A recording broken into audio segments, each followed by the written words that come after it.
ஒவ்வொரு வாரமும் ரா அப்புறம் ஸ்மாக்டவுன் எபிசோட பண்றதுக்கு முன்னாடியே WWE ப்ரொடக்ஷன் டீம் பிளான் பண்ணி ஒரு ஸ்கிரிப்டை எழுதி கம்ப்ளீட் பண்ணி வச்சிருவாங்க.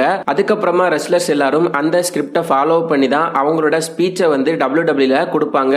நார்மலா WWE இருக்கிற எல்லா ரெஸ்லர்ஸுமே இந்த ஸ்கிரிப்ட்ல என்ன இருக்கோ அதை அப்படியே ஃபாலோ பண்ணி தான் ஆகணும். இது வின்ஸ் மெக்மேனோட ஒரு சட்டமா இருந்துட்டு இருக்கு. ரோமன் ரெயின்ஸ், ஜான் சீனா, ராண்டி ஓர்டன் மாதிரியான டாப் லெவல் ரெஸ்லர்ஸ் மட்டும் அவங்களுக்கு தேவைப்பட்டுச்சு அப்படின்னா இந்த ஸ்கிரிப்டை தாண்டி ரிங்கில் ஏதாவது பேசலாம். வேற எந்த ரெஸ்லர்ஸுக்குமே இந்த ஸ்கிரிப்டை பிரேக் பண்றதுக்கு அனுமதி கிடையாது. இந்த மாதிரி ரெஸ்லர்ஸ் இந்த ஸ்கிரிப்டை பிரேக் பண்ணி ஸ்கிரிப்ட்ல இல்லாத எதையாவது பேசும்போதோ இல்லைன்னா பண்ணும் போதோ வின்ஸ் மெக்மேன் செம்ம கடுப்பாயி அவங்களுக்கு ஃபைன் அடிச்சிருக்காரு. இன்னும் நிறைய நேரங்கள்ல அந்த ரெஸ்லர்ஸை WWE இருந்து வெளியே அனுப்பவும் செஞ்சிருக்காரு. இன்னைக்கு நாம இந்த வீடியோல WWE ஸ்கிரிப்டை பிரேக் பண்ணதுனால வின்ஸ் மெக்மேனால தண்டனைக்குட்படுத்தப்பட்ட 11 ரெஸ்லர்ஸை பத்தி தான் பார்க்க போறோம். அதுக்கு முன்னால ஒரு சின்ன பார்ட் டைம் ஜாப் பத்தின ஒரு அப்டேட் நண்பா. கொரோனானால நிறைய பேர் வந்து வேலை இல்லாமல் இருப்பீங்க. நிறைய பேருக்கு வந்துட்டு ஃபைனான்சியலாக ரொம்ப கஷ்டமாக இருக்கும். ஸோ எல்லாருக்குமே வந்து பார்ட் டைமாக ஒரு செகண்டரி ஜாப் இருந்தால் அது வந்து ரொம்பவே ஹெல்ப்ஃபுல்லாக இருக்கும். நான் இந்த வீடியோட டெஸ்கிரிப்ஷன் லிங்கில் வந்துட்டு ஒரு வாட்ஸ்அப் குரூப்போட லிங்க் கொடுத்துருக்குறேன். நீங்கள் அந்த லிங்கை கிளிக் பண்ணி அந்த குரூப்பில் ஜாயின் பண்ணதுக்கு அப்புறமா அவங்க அதில் ஜூம் மீட்டிங் ஒன்று கண்டக்ட் பண்ணுவாங்க. ஸோ அந்த மீட்டிங்கில் உங்களுக்கு ஜாப் பற்றின மொத்த டீட்டெயில்ஸுமே வந்து அவங்க சொல்லிடுவாங்க. ஸோ அவங்க சொன்ன வரைக்கும் பார்த்தீங்கன்னா இந்த ஜாப் வந்து ஒரு நோ இன்வெஸ்ட்மெண்ட் ஜாப், எந்த ஒரு ரூபாயும் கொடுக்க தேவையில்லை. ஸோ மீட்டிங்கை அட்டன் பண்ணி ஜாபை பற்றி அவங்க எக்ஸ்பிளைன் பண்ணுறதை ஃபுல்லாக கேட்டுட்டு உங்களுக்கு ஓகேவா இருந்தால் நீங்கள் தாராளமாக அந்த ஜாபில் வந்து ஜாயின் பண்ணி ஏர்ன் பண்ணுங்க. வாங்க இப்போ நம்ம வீடியோக்குள்ளே போகலாம். 2010 நெக்ஸஸ் வந்து WWE அறிமுகமானாங்க. நெக்ஸஸ் அறிமுகமான அன்னைக்கு ரிங்ல இருந்த ரெஃப்ரியை அட்டாக் பண்ணது மட்டும் இல்லாம ஸ்டேஜையும் பயங்கரமா டேமேஜ் பண்ணிருப்பாங்க. சோ வின்ஸ் மெக்மேன் நெக்ஸஸ்க்கு கொடுத்திருந்த ஸ்கிரிப்ட் படி அவங்க ரெஃப்ரியை அட்டாக் பண்ணணும், அதுக்கப்புறமா ஸ்டேஜை வந்து அடிச்சு உடச்சி டேமேஜ் பண்ணணும். ஆனா நெக்ஸஸ் டீம்ல இருந்த டேனியல் பிரைன் என்ன பண்ணிருப்பாருன்னா அன்னைக்கு அவர் ரொம்பவே ஆர்வமா இருந்ததுனால அனௌன்ஸ் டீமையும் போய் அட்டாக் பண்ணிருப்பாரு. அது மட்டும் இல்லாம அனௌன்ஸ் டீம்ல அந்த டைம்ல மெம்பரா இருந்த ஜேம்ஸ் ராபர்ட் அப்படிங்கிறவரை அடிச்சு அவரோட டைய வச்சு அவரோட கழுத்தையும் பாத்தீங்கன்னா பயங்கரமா நெரிச்சிருப்பாரு. டேனியல் பிரைன் பண்ண இந்த ஒரு விஷயம் ஸ்கிரிப்டை மீறினது மட்டும் இல்லாம WWE PG விதிமுறைகளை மீறினதுனால வின்ஸ் மெக்மேன் அந்த டைமுக்கு கிட்டத்தட்ட 6 மாசத்துக்கு டேனியல் பிரைனை WWE இருந்து வெளியே அனுப்பியிருந்தாரு.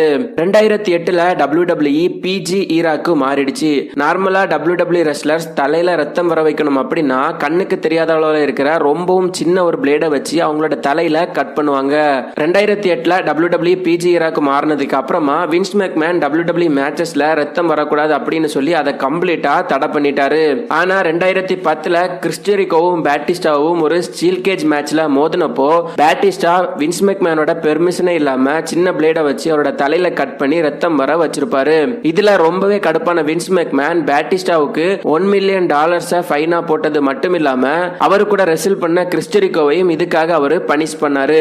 பேட்டிஸ்டா WWE இருந்து ரொம்பவே சீக்கிரம் வெளியே போறதுக்கு முக்கியமான ஒரு காரணமா பார்க்கப்படுறது WWE கொண்டு வந்த இந்த PG ஈரா தான்.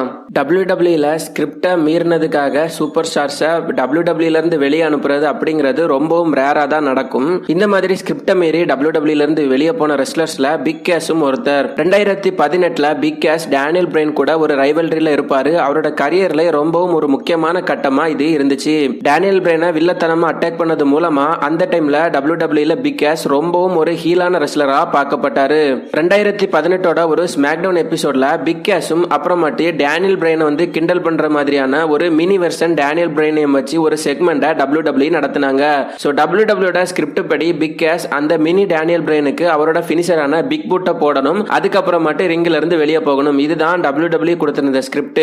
ஆனா பிக் கேஸ் என்ன பண்ணிருக்காருன்னா WWE ஸ்கிரிப்டை மீறி அந்த பிக் பூட்டை போட்டதுக்கு அப்புறமா நிக்காம அந்த மினி டேனியல் பிரைனை வந்து தொடர்ந்து அட்டாக் பண்ணவும் செஞ்சிருக்காரு. இதை எல்லாத்தையும் பேக் ஸ்டேஜ்ல இருந்து பார்த்துட்டு இருந்த வின்ஸ் மெக்மேன் செம்ம கடுப்பாகி பிக் கேஸ் திரும்ப பேக் ஸ்டேஜுக்கு போன டைம்ல அவரை பயங்கரமா திட்டினது மட்டும் இல்லாம 2018 பிக் கேஸை WWE இருந்து வெளியே அனுப்பவும் செஞ்சாரு. கடைசியா 2018 மணி இன் தி பேங்க் பேப்பர்வியூல பிக் கேஸ் டேனியல் பிரைனை ஒரு மேட்ச்ல ரெசில் பண்ணி அந்த மேட்ச்ல தோத்துருப்பாரு. அதுக்கப்புறமா WWE அவரை நிரந்தரமா வெளியே அனுப்பிட்டாங்க. 2016 நடந்த ஒரு ராய் எபிசோட்ல WWE டேனியல் பிரைனுக்கான ஒரு ட்ரிபியூட் ஷோவை நடத்துவாங்க. அந்த டைம்ல டேனியல் பிரைன் அதிகமா இன்ஜுரிகள் அனுபவிச்சிருந்ததுனால அவர் WWE இருந்து அபிஷியலா ரிட்டையர்ட் ஆகியிருப்பாரு. அந்த டைம் டைம்ல ஃபைனலா டேனியல் பிரையன் WWE யூனிவர்ஸ் முன்னாடி ஒரு ஸ்பீச்சை கொடுத்துட்டு அதுக்கப்புறமாட்டு என்ட்ரன்ஸ் சைட்ல நின்று இருந்த WWE ரெஸ்லர்ஸ் எல்லாருக்கும் கை குலுக்கிட்டு போவாரு. அந்த WWE ரெஸ்லர்ஸுக்கு கூட அந்த டைம்ல வின்ஸ் மெக்மேனும் நின்றுப்பாரு. சோ டேனியல் பிரையன் போனதுக்கு அப்புறமா அவருக்கு பின்னாடி ஃபாலோ பண்ணி வின்ஸ் மெக்மேன், ஸ்டெஃபனி மெக்மேன் எல்லாம் நடந்து போவாங்க. இந்த டைம்ல டைட்டஸ் ஓனல் பாத்தீங்கன்னா விளையாட்டுத்தனமாட்டு வின்ஸ் மெக்மேனோட கையை பிடிச்சு வின்ஸ் மெக்மேனை பின்னாடி இழுத்திருக்காரு.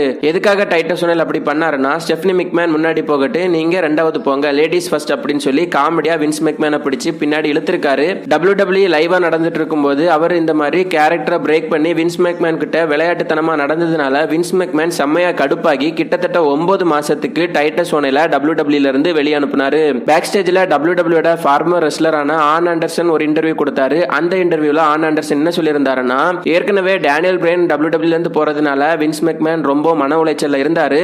அது மட்டும் இல்லாம லைவ் டிவில இந்த மாதிரி டைட்டஸ் ஓனல் பண்ணது வின்ஸுக்கு சுத்தமா பிடிக்கல. இதனாலதான் வின்ஸ் மெக்மேன் டைட்டஸ் ஓனல சஸ்பெண்ட் பண்ணாரு அப்படின்னு ஆன் ஆண்டர்சன் அதுக்கான விளக்கத்தையும் கொடுத்திருக்காரு. 2010 வருஷம் ஜனவரி மாசம் நடந்த ஒரு ரா எபிசோட்ல Randy Orton versus John Cena versus Kofi கிங்ஸ்டனுக்கான ஒரு ட்ரிபிள் த்ரெட் மேட்ச் நடந்துச்சு.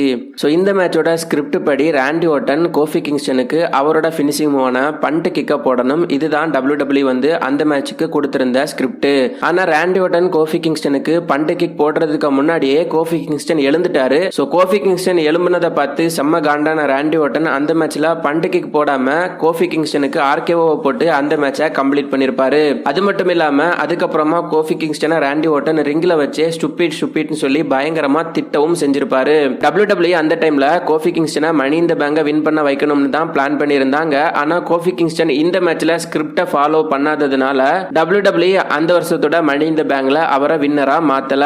வின்ஸ் மெக்மேன் எப்பவுமே ஸ்ட்ராங்கா இன்டர்வியூஸ்ல சொல்லக்கூடிய ஒரு விஷயம் என்னன்னா, WWE ஒரு ரெஸ்லிங் கம்பெனி கிடையாது, WWE வந்து ஒரு என்டர்டைன்மெண்ட் கம்பெனி அப்படிங்கறத வின்ஸ் மெக்மேன் நிறைய இன்டர்வியூஸ்ல குறிப்பிட்டிருக்காரு. அது மட்டும் இல்லாம வின்ஸ் மெக்மேன் அவரோட ரெஸ்லர்ஸை வந்து ரொம்ப கடுப்பான வின்ஸ் மெக்மேன் அந்த டைம்ல ரிவைவ்ல வந்து ரொம்பவும் மொக்கையா இருக்கக்கூடிய காமெடி செக்மெண்ட்ஸ்ல எல்லாம் நடிக்க வச்சாங்க. அது மட்டும் இல்லாம தொடர்ச்சியா அவங்கள வந்து ஒரு காமெடி கேரக்டராவே வச்சிருந்தாரு. முன்னாடி மாதிரி அவங்கள ரொம்பவும் சீரியஸான ஒரு ரெஸ்லர்ஸா காமிக்கல. வின்ஸ் மெக்மேன் எடுத்த இந்த ஒரு முடிவு வந்து ரிவைவல் டீமுக்கு பிடிக்காததுனால அவங்க WWE விட்டு வெளியே போய் WWEக்கு போட்டி கம்பெனியா இருக்கிற AEW ல ஜாயின் பண்ணி இப்போ ரிவைவல்ஸ் AEW ல வந்து பெரிய ரெஸ்லர்ஸா இருக்காங்க.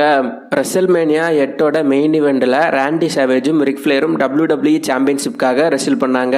இந்த மேட்ச்ல ராண்டி சாவேஜ் ரிக் ஃபிளேரை தோக்கடிச்சு WWE சாம்பியன்ஷிப்பை வின் பண்ணாரு. ஆனா அந்த டைம்ல WWE பிளேட வச்சு நெத்தில கட் பண்றது அப்படிங்கறத ஒரு தடையான காரியமா சொல்லியிருந்தாங்க. ஆனா இந்த மேட்ச்ல ரிக் ஃபிளேர் வின்ஸ் மெக்மேனோட அனுமதி இல்லாம பிளேட வச்சு அவரோட நெத்தில கட் பண்ணிருப்பாரு. இதனால வின்ஸ் மெக்மேன் ராண்டி சாவேஜுக்கும் ரிக் ஃபிளேருக்கும் தலா $5000 வச்சு அந்த மேட்ச்ல ஃபைன் போட்டிருக்காரு. அதே ரெசல்மேனியால நடந்த இன்னொரு மேட்ச்ல ரவுடி ராடி பைப்பரும் பிரெட் ஹார்ட்டும் ரெஸ்ல் பண்ணாங்க. இவங்களோட மேட்ச்ல பிரெட் ஹார்ட்டும் பாத்தீங்கன்னா பிளேட வச்சு கட் பண்ணிருப்பாரு. ஆனா வின்ஸ் மெக்மேன் பிரெட் ஹார்ட் வந்து பிளேட வச்சு கட் பண்ணல, அவருக்கு வந்து உண்மையான பிளட் அப்படின்னு நினைச்சிருக்காரு. இதனால அவரு பிரெட் ஹார்ட்டை விட்டுட்டு ரிக் ஃபிளேருக்கும் ராண்டி சாவேஜுக்கும் மட்டும் இந்த ஃபைனை போட்டிருக்காரு.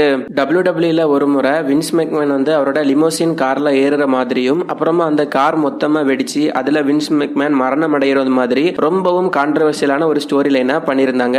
இந்த ஸ்டோரி லைன் முடிஞ்சதுக்கு அடுத்த வாரம் ரா எபிசோட்ல வின்ஸ் மெக்மேன் பேக் ஸ்டேஜ் வழியா வரது மாதிரியும் அந்த டைம்ல அங்க இருந்த ரெஸ்லர்ஸ் எல்லாம் அவரை ரொம்பவும் ஷாக்காகி அசையாம அப்படியே நின்னு பாக்குற மாதிரியும் WWE ஒரு ஸ்கிரிப்டா பண்ணியிருந்தாங்க. அங்க இருந்த எல்லாருமே அந்த ஸ்கிரிப்டை ஃபாலோ பண்ணி அப்படியே அசையாம நின்ன டைம்ல பால் லண்டன் அப்படிங்கிற ஒரு ரெஸ்லர் மட்டும் ஸ்கிரிப்டை பிரேக் பண்ணி ஸ்மைல் பண்ணிட்டு நிக்கிறதுக்காக முடிவு பண்ணாரு. சோ இவர் இந்த மாதிரி ஸ்மைல் பண்ணி ஸ்கிரிப்டை பிரேக் பண்ணதுனால கடுப்பான வின்ஸ் மெக்மேன் அதுல இருந்து ஒரு மாசத்துல பாத்தீங்கன்னா அந்த டாக் டீம் ரெஸ்லரை WWE ல இருந்து வெளியே அனுப்பவும் செஞ்சிருக்காரு. WWE ல இதுவரைக்கும் நடந்த மூமெண்ட்ஸ்லயே ரொம்பவும் கான்ட்ரவர்சியலா பார்க்கப்படுற ஒரு மூமெண்ட் வந்து 1996ல நடந்துச்சு. 1996ல நடந்த அந்த மேட்ச்ல கெவின் நாஷும் சான் மைக்கேல்ஸும் WWE சாம்பியன்ஷிப்காக ரெஸ்ல் பண்ணிட்டு இருப்பாங்க. சோ இந்த மேட்ச் முடிஞ்சதுக்கு அப்புறமாட்டு ட்ரிபிள் ஹெச்சும் ஸ்காட் காலும் ரிங்குக்குள்ள வந்து சான் மைக்கேல்ஸையும் கெவின் நாஷையும் கெட்டி பிடிச்சு பயங்கரமா செலிப்ரேட் பண்ற மாதிரி ஒரு செக்மெண்ட் நடந்துச்சு. ஆனா அந்த டைம்ல கெவின் நாஷும் ஸ்காட் காலும் ஏற்கனவே WCWக்காக சைன் பண்ணி WCWக்கு போறதுக்கு இருந்தாங்க. சோ அவங்க ரெண்டு பேரையும் WWE ரிங்ல வச்சு ட்ரிபிள் ஹெச்சும் சான் மைக்கேல்ஸும் செலிப்ரேட் பண்ணது வின்ஸ் மெக்மேனுக்கு சுத்தமா பிடிக்கல. ஆனா வின்ஸ் மெக்மேனால அந்த டைம்ல சான் மைக்கேல்ஸுக்கு எந்த ஒரு தண்டனையும் கொடுக்க முடியல. அதுக்கு காரணம் சான் மைக்கேல்ஸ் அந்த டைம்ல டாப் ரெஸ்லரா இருந்தது மட்டும் இல்லாம WWE சாம்பியனாவும் இருந்தாரு. இதனால வின்ஸ் மெக்மேன் ட்ரிபிள் ஹெச்சை மட்டும் மட்டும் பயங்கரமா தண்டிச்சிருந்தாரு. குறிப்பா அந்த டைம்ல king of the ring pay per வியூவை ட்ரிபிள் ஹெச் தான் வின் பண்ண வேண்டி இருந்துச்சு. ஆனா வின்ஸ் மெக்மேன் அந்த டைம்ல ட்ரிபிள் ஹெச்சுக்கு பதிலாட்டு Stone Cold king of the ring வின்னரா மாத்திருப்பாரு. 2004ல ஸ்மாக்டவுன்ல நடந்த ஒரு செக்மெண்ட்ல WWE ட்ரைனிங் ப்ரோக்ராமான டஃப் என்எஃப்ல இருக்கிற மெம்பர்ஸ் எல்லாருமே இருப்பாங்க. ஸோ அவங்கள ஒருத்தரை வந்து கரெக்ட் ஆங்கிள் சேலஞ்ச் பண்ணியிருப்பாரு. ஸோ அந்த மெம்பருக்கும் கரெக்ட் ஆங்கிளுக்கும் ஃபர்ஸ்ட் ஒரு மேட்ச் நடக்கும். இந்த மேட்ச்ல கரெக்ட் ஆங்கிள் ரொம்பவே ஈஸியா வின் பண்ணிடுவாரு. ஆனா வின் பண்ணதுக்கு அப்புறமாவும் கரெக்ட் ஆங்கிள் நிப்பாட்டாம வெளியில இருந்த அந்த ரூக்கி பிளேயர்ஸை பார்த்து என்ன யாராவது வந்து ரெஸ்ல் பண்ணுங்க அப்படின்னு சொல்லி ஒரு சேலஞ்சையும் கொடுப்பாரு. அந்த டைம்ல அங்க நின்றுட்டு இருந்த டேனியல் பியூடர் அப்படிங்கிற ரெஸ்லர் வந்து கரெக்ட் ஆங்கிளோட அந்த சேலஞ்சை ஏற்று அந்த ரிங்ல ஏறி பாத்தீங்கன்னா ரெஸ்லும் பண்ணுவாரு. இந்த டைம்ல அந்த டேனியல் பியூடர் பாத்தீங்கன்னா ப்ராக் லெஸ்னரோட லாக்கான கேமரா லாக்கை வந்து கரெக்ட் ஆங்கிளுக்கு போட்டு கரெக்ட் ஆங்கிளோட கையை உடைக்க ட்ரை பண்ணிருப்பாரு.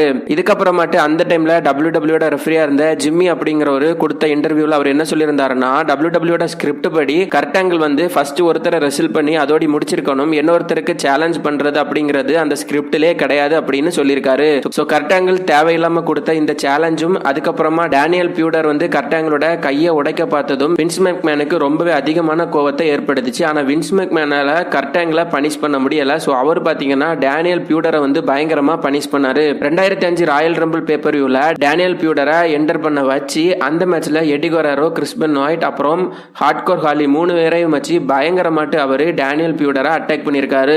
இதுக்கப்புறமா அந்த மேட்ச்ல இருந்து டேனியல் பியூடரை ரிங்ல இருந்து தூக்கி வெளியே போட்டு எலிமினேட்டும் பண்ணிருப்பாங்க. இது தவிர WWE ரெஸ்லர் ஸ்கிரிப்டை பிரேக் பண்ண வேற மூமெண்ட்ஸ் உங்களுக்கு தெரிஞ்சிருந்ததுன்னா அதை மறக்காம கமெண்ட் பண்ணுங்க. வீடியோ பிடிச்சிருந்தா வீடியோ ஒரு லைக் பண்ணுங்க. நீங்க இன்னும் நம்ம சேனலை சப்ஸ்கிரைப் பண்ணலனா மறக்காம சப்ஸ்கிரைப் பண்ணிக்கோங்க.